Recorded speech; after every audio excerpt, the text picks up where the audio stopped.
Assalamualaikum warahmatullahi wabarakatuh. Waalaikumsalam warahmatullahi wabarakatuh. Semoga Allah merahmati Imam Ibnu Jamaah, Ustadz, para panitia, serta para penuntut ilmu dimanapun berada. Amin ya rabbal alamin. Afwan Ustadz, izin bertanya, mungkin bagi saya ini urgent. Saya seorang suami, alhamdulillah telah diberikan oleh Allah seorang anak yang baik dan soleha dan pekerjaan yang baik. Qadarullah, saya akhir-akhir ini sering bertengkar dengan istri saya yang membuat saya tidak betah untuk berada di rumah kontrakan saya. Karena istri saya ingin sekali punya rumah tapi dengan luas tanah yang cukup besar.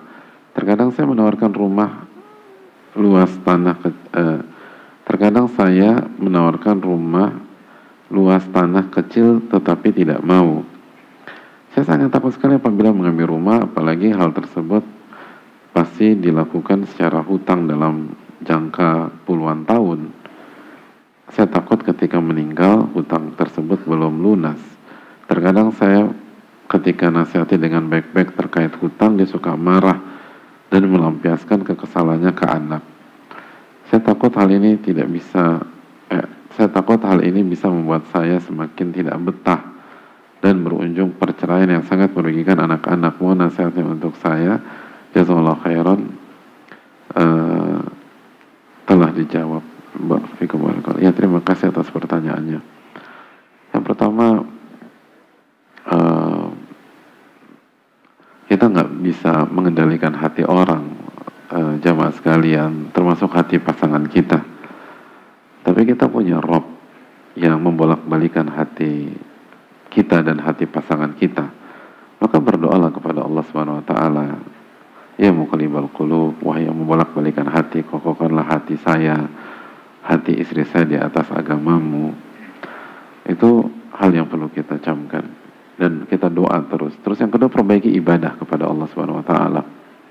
Kita perbanyak baca Rabbana hablana min azwajina wa dzurriyyatina qurrata a'yun waj'alna lil muttaqina imama. Ya Allah, jadikanlah istri dan keturunanku penyejuk mata dan hatiku, dan jadikanlah aku imam bagi orang-orang yang bertakwa. Jadi minta pertolongan kepada Allah Subhanahu wa taala dan perbaiki ibadah kita kepada Allah. Seringkali itu karena kurangnya kita beribadah dan bertakwa kepada Allah. Walaupun ada kasus anomali, walaupun suami udah bertakwa seperti apapun, ya istrinya nggak berubah, tetap ada. Sebagaimana kasus Nabi Nuh, kasus Nabi Lut alaihi wassalam. Tapi itu anomali. Secara umum seringkali karena kita kurang mendekat kepada yang membolak-balikan hati pasangan kita. Lalu yang berikutnya, coba evaluasi narasi yang kita bangun di keluarga. Narasi yang kita bangun, apakah narasi materi atau narasi akhirat. Jadi itu hal yang perlu kita camkan. Lalu yang berikutnya, kasih perhatian dan bicarakan secara lemah lembut, dan ajak istri kita belajar agama, ajak istri kita ngaji dan seterusnya, agar bisa di ini. Dan sekali lagi, masalah coba dihadapi, jangan sampai membuat kita lebih suka di luar rumah. Coba hadapi pelan-pelan dan semoga Allah kasih taufik. Seringkali ini tentang kuat-kuatan kesabaran. Siapa yang lebih sabar? Manuver istri kita atau kesabaran kita dalam menghadapi beliau. Wallahu ta'ala alam bisawab. Assalamualaikum warahmatullahi wabarakatuh. Waalaikumsalam warahmatullahi wabarakatuh. Ustadz, saya sudah diwajibkan untuk menikah. Siapa yang mewajibkan Anda? Ada kelanjutannya. Karena sudah tidak tahan lagi. Saya sudah berpuasa tapi tidak bisa. Syahwat itu tetap menggebu-gebu. Bagaimana solusinya Ustadz, sedangkan saya belum siap untuk materi pernikahan? Hadirin Allah muliakan, yang pertama, coba konsul dulu sama ahli ilmu.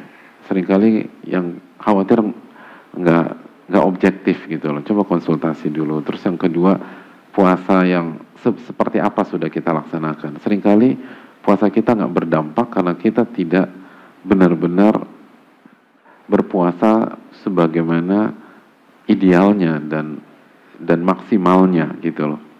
Kurang melibatkan hati kita dan seterusnya. Coba evaluasi puasa kita. Terus yang ketiga, inti pernikahan itu bukan tentang materi, walaupun materi penting, liunfiq du sa'ati min sa'ati, namun sekali lagi materi yang dituntut dalam pernikahan itu tidak seringkali tidak semengerikan yang dipikir orang awam. Kan materi yang dituntut dalam pernikahan apa sih? Apa materi yang dituntut pernikahan? Apa? Pertama apa? Mahar. Mahar ada nominal tertentu? Enggak ada. Kita bisa kasih apa? Apa? Seperangkat alat sholat. Ya bisa, seperangkat alat sholat. Atau apa gitu. Ini stabilo juga boleh. Loh bener. Kalau ditanya hukum fikih, insya Allah banyak perempuan kan yang semua yang bernilai gitu loh. Atau kita ajarkan sesuatu kepada istri kita. Lalu setelah mahar apa? Walimah aulim bisyah gitu loh. Walimah dan walimah kan nggak harus 1000 pack, 2000 pack dan seterusnya. Semampu aja gitu. Terus nafkah.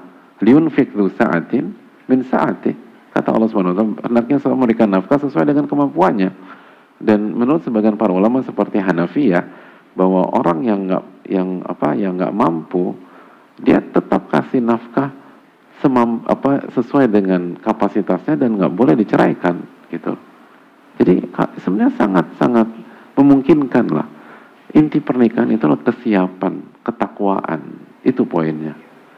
Kesiapan kita sebagai pemimpin, sebagai ketakwaan itu yang akan membuat pernikahan kita diberkahi oleh Allah Subhanahu wa taala. Mungkin ini yang bisa disampaikan. Jazakallahu khairan wa sallallahu wasallam ala nabiyina Muhammad wa ala alihi wasallam. Subhanaka wa la ilaha illa anta astaghfiruka wa atubu ilaik. Assalamualaikum warahmatullahi wabarakatuh.